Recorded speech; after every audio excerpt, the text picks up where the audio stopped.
Hi అండి, అందరికీ నమస్తే. My boss husband part 12. వెంటనే కెవిన్కి కాల్ చేసి అక్కడికి రమ్మని చెప్పింది. అబీర్, ప్లీజ్ ప్లీజ్ అతను వదిలేయండి, మీ చేతిలో నుంచి రక్తం వస్తుంది అని అకీరా అతన్ని వెనక్కి లాగడానికి ప్రయత్నించింది. కానీ అతన్ని ఆపేంత బలం ఆమెకి లేదు. యో, నీకెంత ధైర్యం నా భార్య గురించి ఇలా ఆలోచిస్తావా? నీకు నచ్చలేదని తనని ఇలా చేయాలని చూస్తావా అని అబీర్ కోపం అదుపులో లేకుండానే అన్నాడు. అప్పటికే ఆనంద్ స్పృహ కోల్పోయాడు. బాస్ బాస్ అంటూ కెవిన్ అబీర్ ను నడుము దగ్గర పట్టుకుని వెనక్కి లాగాడు. ఆనంద్ పరిస్థితి చాలా దారుణంగా ఉంది. ఇక ప్లీజ్ ప్లీజ్ బాస్, వదిలేయండి వదిలేయండి అని అన్నాడు. That I want to get see this man's face ever in my life and also I will not to hear my any company. ఈ మనిషి ముఖం నాకు జీవితంలో ఎప్పటికీ కనిపించకుండా చూసుకో. అంతేకాదు, ఇతనికి ఏ కంపెనీలోనూ కూడా ఉద్యోగం రాకుండా చూసుకో. ఇతన్ని నాశనం చెయ్యి అని చెప్పి అబీర్ మరోసారి ఆనంద కడుపులో గట్టిగా తన్నాడు. Okay okay okay boss, just calm down, take him away అని కెవిన్ అన్నాడు.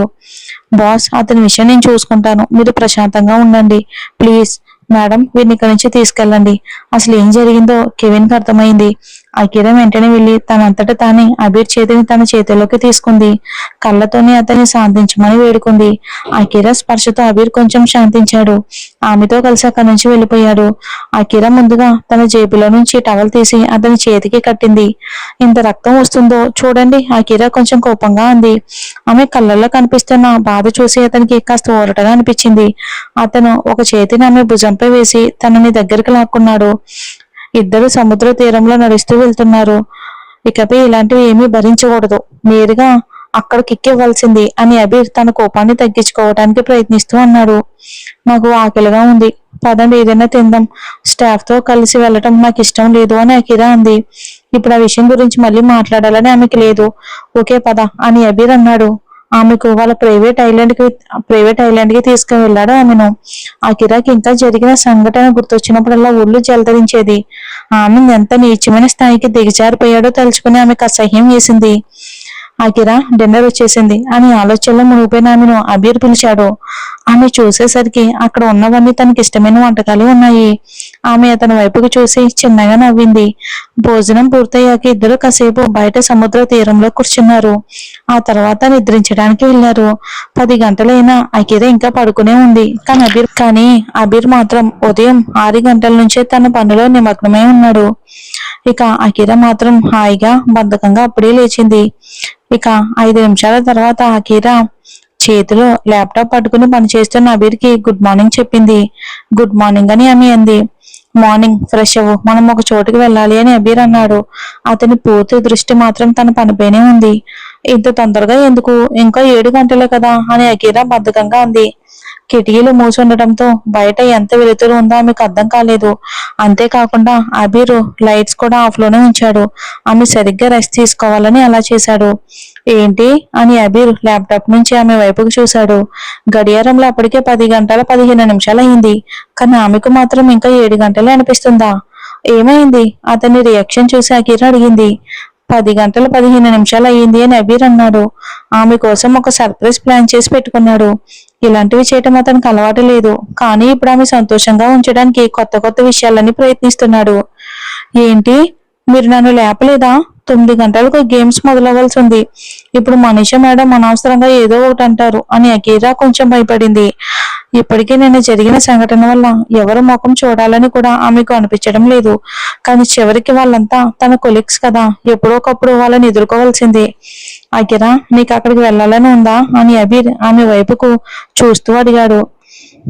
చాలా ఈజీగా అన్యాయం భరించే అమ్మాయి కాదని అతనికి తెలుసు. అసలు ఆమెను చూస్తే ఏదో జరిగిందని అనిపించకుండా ఉండదు. ఏదో జరిగిందని అతనికి తెలుసు, కానీ ఆమె గురించి మొత్తం ఆమె నోటి నుంచి తెలుసుకోవాలి అని అనుకున్నాడు. లేదు, అస్సలు లేదు అని అకీరా ఒక్కో క్షణం కూడా ఆలోచించకుండా చెప్పింది. ఆమె మనసులో ఉన్న మాట నేరుగా పెదవుల పైకి వచ్చేసింది. యూ హ్యావ్ యువర్ ఆన్సర్ అని అబీర్ ఆమె వైపుకు నవ్వుతూ చూస్తూ ఉన్నాడు. ఆమె కూడా తనలో తానే నవ్వుకుంది. తనపై తానికే నవ్వొచ్చింది. ఇక స్నానం చేసి అకీరా షార్ట్స్, టీషర్ట్ వేసుకుని బయటకు వచ్చింది. పదండి, నేను రెడీ అయ్యాను అని అకీరా అతను ముందు నిలబడి చెప్పింది. అతను ల్యాప్టాప్ లో నుంచి తల పైకెత్తి ఆమెను చూస్తూ అలానే ఉండిపోయాడు. ఆమె పెద్దగా మేకప్ చేసుకోలేదు, అయినా కూడా ఎంతో అందంగా ఉంది. మెడ వరకు వదిలేసిన జుట్టుతో ఆమె ఒక టీనేజ్ అమ్మాయిలో అందంగా కనిపించింది.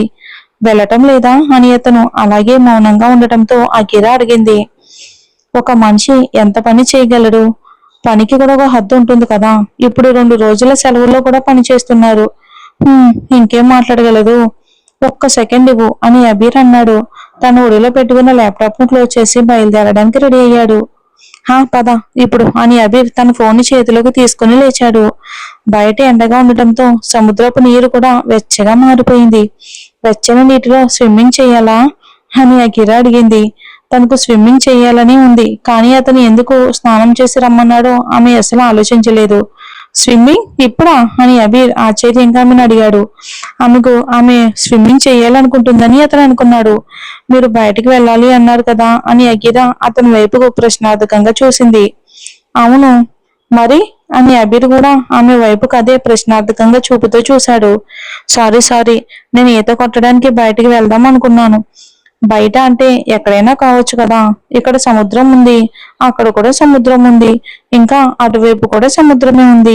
అలాంటప్పుడు ఈత కొట్టాలనే ఆలోచన రావటంతో తప్పేముంది? చేపలు పట్టుకోవచ్చు, ఇసుకపై పడుకోవచ్చు, కొబ్బరి నీళ్లు తాగొచ్చు, ఇలా చాలా ఆప్షన్స్ ఉన్నాయి అని అకీరా చెప్పింది. మనుషుల రద్దీకి దూరంగా వాళ్ళు ఉన్నారు. ఎక్కడికైనా వెళ్ళాలి అంటే పడవలోనే వెళ్ళాలి. ఒక్క నిమిషం అని అబీర్ అన్నాడు. ఆమె చేయి పట్టుకుని ఆమెను సముద్ర తీరానికి తీసుకెళ్లాడు.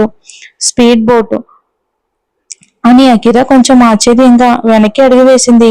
భయంగా ఉందా నీకు అని అబీర్ కంగారుగా అడిగాడు. లేదు, మీకు నడపడం వచ్చా లేదా అని అడిగాను అని అకిరా కావాలని నాటకీయంగా అంది. ఆమె దృష్టిలో అతనికి ల్యాప్టాప్ పై మాత్రమే బాగా పనిచేయడం వచ్చు. మరి సాధారణ పడవ నడుపుండొచ్చా, కానీ స్పీడ్ బోట్ నడపడం అంత ఈజీ కాదు. ఇప్పుడు చూపిస్తాను అని అబీర్ కొంచెం వంకర చూపులతో అన్నాడు. అతను ముందు కూర్చున్నాడు, ఆమె వెనకాలే కూర్చుంది. పట్టుకోవడానికి అతని పొట్ట తప్ప మరేమీ లేదు. కానీ అలా ఈజీగా పట్టుకుంటే అతను ఏమనుకుంటాడు? మిస్సెస్ రాయ్ సింగానియా, పట్టుకుని కూర్చోండి, లేదంటే పడిపోతారు. ఇది స్పీడ్ బోట్ అని అబీర్ జీవితంలో మొదటిసారి ఆమెను ఆట పట్టిస్తూ అన్నాడు. భార్య దగ్గర నుంచి నేర్చుకున్న పాఠాలివి. వచ్చినప్పటి నుంచి భర్తకు పాత్రలు కడగడం, ఆట పట్టించడం రెండూ నేర్పించింది మేడం. పట్టుకోవడానికి ఇక్కడ ఏమీ లేదు అని అకిరా వంకర చూపులతో చూస్తూ ఉంది. నన్ను పట్టుకోవచ్చు అని అబీర్ కొంచెం మెల్లగా అన్నాడు. ఇప్పుడు ఆమె ఏం సమాధానం చెప్తుందో అన్న ఆలోచనతో అతని గుండె వేగంగా కొట్టుకుంటుంది. ఆమెకు నచ్చలేదా? ఇక తనతో మాట్లాడడం మానేస్తుందా? ఇలా ఎన్నో ప్రశ్నలు అతని మనసులోకి వచ్చాయి. దాదాపు 5 నిమిషాలు గడిచాయి. చివరికి ఆమె సున్నితమైన చేతులు అతని పొట్ట చుట్టూ చుట్టుకున్నాయి. అతని గుండె చప్పుడు వేగంగా పెరిగింది. స్టీరింగ్ పట్టుకున్న అతని చేతులు కొద్దిగా వణికాయి. అది ఒక కొత్త అనుభూతిలా అనిపించింది. వెళ్ళటం లేదా అని అకిరా అతను అలాగే నిశ్చలంగా ఉండడం చూసి అడిగింది. ఆమె కూడా సిగ్గుతో ఎర్రబడిపోయింది. అవును అని అబీర్ అన్నాడు. అతను బోట్ స్టార్ట్ చేయగానే ఒక్కసారిగా అది కదిలింది. అకీరా వెంటనే అతని మీదకి గట్టిగా ఉరిగిపోయింది. సారీ అని ఆమె అంది. ఆమెకేదో కొత్త అనుభూతిగా అనిపించింది. ఏం మాట్లాడాలో అర్థం కాలేదు. అతన్ని పట్టుకుని కూర్చోవడం కూడా ఇక ఇదే మొదటిసారి. ఇద్దరు ఒకరికొకరు ఇంకా పరాయి వాళ్ళే. ఆమెకు అతని గురించి ఏమీ తెలియదు, అతనికి కూడా ఆమె గురించి ఏమీ తెలియదు. అలాంటి ఇద్దరు ఇలా ఎంత ఈజీగా దగ్గర అవుతారా? పైగా ఇద్దరికి ఒకరిపై ఒకరికి ప్రేమ ఉందో లేదో కూడా తెలియని పరిస్థితి. తీరం వచ్చేసింది అని అకిరా ఇంకా అలాగే అతన్ని పట్టుకుని కూర్చోవడం చూసి అబీర్ ఆమెను పిలిచాడు. అతనికి కూడా ఆమెను దూరం చేయాలని అనిపించలేదు, కానీ ఆమె కోసం ప్లాన్ చేసిన సర్ప్రైజ్ ఇంకా మిగిలి ఉంది. అవునా, వచ్చేసామా అని అకిరా ఒక్కసారిగా కరెంటు తగిలినట్టు పక్కకు జరిగిపోయింది. అతని శరీరం నుంచి వస్తున్న స్మెల్ ఆమెను ఏదోలా కలవరపెడుతుంది. ఇప్పుడు ఇద్దరి మధ్య ఒక రకమైన ఇబ్బందికరమైన నిశ్శబ్దం వచ్చింది. నిజానికి ఇద్దరు సిగ్గుతో ముడుచుకుపోయారు. అబీర్కి అయితే ఆమె ఆ మృదువైన చేతిని తన చేతితో పట్టుకోవాలి అనిపించింది. కొద్దిసేపు ఆలోచించిన తర్వాత ఒక్కసారిగా ఆమె చేతిని తన చేతిలోకి తీసుకున్నాడు. అతను ఆమె ప్రధాన మార్కెట్ దగ్గరకు తీసుకొచ్చాడు. కెవిన్ ముందే కారుతో అక్కడ ఎదురు చూస్తూ నిలబడి ఉన్నాడు. అదిగో పానీపూరి, నాకు తినాలని ఉంది, తిందామా అని అక్కడ నిలబడి ఉన్న పానీపూరి బండి వైపుకు చూపిస్తూ అకిరా అడిగింది. చివరిసారిగా మీ నేతతో కలిసి పానీపూరి తింది. ఆ తర్వాత అలాంటి ప్రశాంతమైన సమయం దొరకలేదు. వాట్ పానీపూరి అని అబీర్ ప్రశ్నార్థకంగా ఆమె వైపుకు చూశాడు. పూరీని నీళ్లతో ముంచి తింటారా అని తన తెలివైన మెదడుతో ఆలోచించాడు. మీకు పానీపూరి తెలియదా అని ఆమె ముఖంలో ఉన్న చిరునవ్వు ఒక్కసారిగా ఆశ్చర్యంగా మారింది. నిజంగానే తెలీదా లేక తనను ఆట పట్టిస్తున్నాడా అనే ఆలోచన ఆమె మనసులో వచ్చింది. అబీర్ తెలీదు అన్నట్టు తలూపాడు. నా మీద జోక్ చేస్తున్నారా అని అఖిల నవ్వుతూ అడిగింది. పానీపూరి లాంటి విషయం ఎవరైనా తెలియకుండా ఉంటుందా? నచ్చకపోవటం వేరు, కానీ అస్సలు తెలియకపోవటం ఎలా? లేదు లేదు అని అబీర్ అన్నాడు. ఆమె ఎందుకెంత ఆశ్చర్యపోతుందో అతనికి అర్థం కాలేదు. అది పక్కనే పెట్టండి.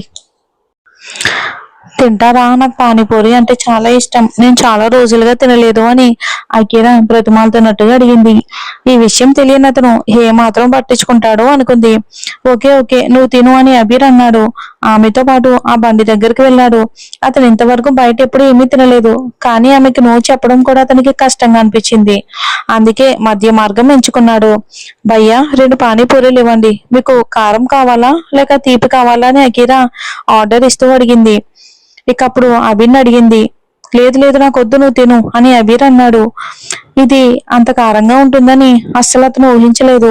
సరే భయ్యా ఒకటి ఇవ్వండి, అది కూడా కారం వేసి చెయ్యండి అని అఖిల చేతులు ఒకదానితో ఒకటి రుద్దుకుంటూ పానీపూరి వాడు మొదటి పూరి ఇచ్చేంత వరకు ఎదురు చూస్తుంది ఆత్రంగా. మనం కూడా అంతేగా. నువ్వు ఇలాంటి ఆహారం తినకపోవటమే మంచిదని నాకు అనిపిస్తుంది అఖిల. ఇది మంచిది ఇది మంచిది కాదు హెల్త్ కి అని అబీర్ అన్నాడు. అతను పానీపూరి గురించి గూగుల్లో వెతికాడు. అబీర్ తినే విషయంలో హైజీన్ చూడకూడదు, రుచి చూడాలి కొన్ని విషయంలో అని అఖిల అంది. ఆమెకి ఎప్పుడెప్పుడు ఆ పూరి తీసుకుని నోట్లో వేసుకుంటానా అన్నంత ఆత్రంగా ఉంది. అనారోగ్యం వస్తుంది అఖిల ప్లీజ్ అని అబీర్ అన్నాడు. అతనికి ఆమె గురించి చాలా శ్రద్ధగా ఉంది. నాకు పానీపూరి తినడం అలవాటే, మీరు కంగారు పడకండి అని అఖిల అంది. అతని ఆందోళన ఆమెకు బాగా అర్థమవుతుంది. భయ్యా ఒక మిఠీ పూరి ఇక ఇంకివ్వండి అని చెప్పి ఆమె ఒక పూరిని నోట్లో వేసుకుంది. వెంటనే తర్వాత పూరి కోసం మళ్ళీ అడిగింది. తీపెందుకు? నీకు కారం ఇష్టం కదా అని అబీర్ ఆశ్చర్యంగా అడిగాడు. ఆమెకు అంత కారం కూడా ఎలాంటి స్పందన లేకుండా తింటూ ఉండడం చూసి అతనికి చాలా ఆశ్చర్యంగా అనిపించింది. మీకోసమే టేస్ట్ చేసి చూడండి అని అఖిల అంది. అలా చెప్పి ఆ తీపి పూరిని అతని పెదవుల దగ్గరకు తీసుకెళ్ళింది. ఇప్పుడు అతను నోరు తెరిచి ఆ పూరి తినాలి, కానీ అతను మాత్రం ఆమె వైపుకే చూస్తూ ఉండిపోయాడు. తనకు తెలియకుండానే ఆమె అతనికి తినిపిస్తుంది. ఆ చేయండి చేయండి అని అఖిల అతనికి నోరు తెరవడం కూడా ఎలా అని చూపిస్తూ నేర్పిస్తుంది. అతను వెంటనే నోరు తెరిచాడు. ఆమె ఆ పూరి మొత్తాన్ని అతను నోట్లో పెట్టేసింది ఒక్కసారిగా. ఆ తీపి పూరి కూడా అతనికి కొంచెం కారం తగిలినట్టే అనిపించింది. వెంటనే అతనికి ఎక్కిళ్ళు మొదలయ్యాయి. అఖిలకు తన మీద తనకి కోపం వచ్చింది. అసలు అతనికి బలవంతంగా తినిపించాల్సిన అవసరం ఏముంది నీకు? ఓ అంటూ అబీరు ఓ ఓ అంటూ ఎక్కిళ్ళు ఆపడానికి ప్రయత్నిస్తున్నాడు. కానీ అది ఎలా సాధ్యం? ఇంత కొంచెం కారం వల్ల కూడా ఎక్కిళ్ళు వస్తాయా? అబ్బా బాస్ కొంచెం నీళ్లు తాగండి అని యజమానికి ఎక్కిళ్ళు రావటం చూసిన కెవిన్ కూడా మినరల్ వాటర్ బాటిల్ తీసుకుని పరిగెత్తుకుంటూ వచ్చాడు బాస్ దగ్గరికి. అతను వాళ్ళిద్దరి నుంచి కేవలం 10 అడుగుల దూరంలోనే నిలబడి ఉన్నాడు కెవిన్. ఇక అబీర్ గబగబా నీళ్ళు తాగేశాడు స్పీడ్ గా, కానీ ఎక్కిళ్ళు మాత్రం అసలు ఆగేలానే లేదు. పైకి చూడండి అని అఖిల అంది. ఆమె అతని గుండెపై మెల్లగా చేయి రాస్తుంది. అతనికి బలవంతంగా తినిపించినందుకే అలా అయిందని ఆమెకు తన మీద తనకి కోపంగా ఉంది.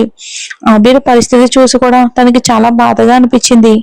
కానీ ఆమె ఎలా తనను ప్రేమగా చూసుకుంటూ ఉంటే ఇలాంటి ఇబ్బందులు ప్రతిరోజు భరించడానికి కూడా సిద్ధంగా ఉన్నాడు అతడు. ఎక్కిళ్ళు ఎప్పుడూ ఆగిపోయాయి అబీర్కి, కానీ ఆమె తన చేతిని అలానే తిప్పుతూ ఉండాలని, తనపై చూపిస్తున్న శ్రద్ధను మరికొంతసేపు అనుభవించాలని అతను ఇప్పుడు కావాలని నటిస్తున్నాడు. అతను ఎక్కిళ్ళు వస్తున్నట్టుగా నటిస్తున్నాడు. అది కూడా అతనికి తెలియకుండానే సహజంగా చేస్తున్నట్టుగా అనిపిస్తుంది. అయ్యో మీ ఎక్కిళ్ళు పోయాయా అని అఖిలకు అనుమానం వచ్చి అడిగింది. ఇప్పుడు వస్తున్న ఎక్కిళ్ళు నిజంగానే అనిపించడం లేదు. కెవిన్ కూడా తన బాస్ ను మొదటిసారి ఇంత రొమాంటిక్ గా చూస్తున్నాడు. ఓ పోయినట్టున్నాయి అని అబీర్ కొంచెం సిగ్గుపడ్డాడు.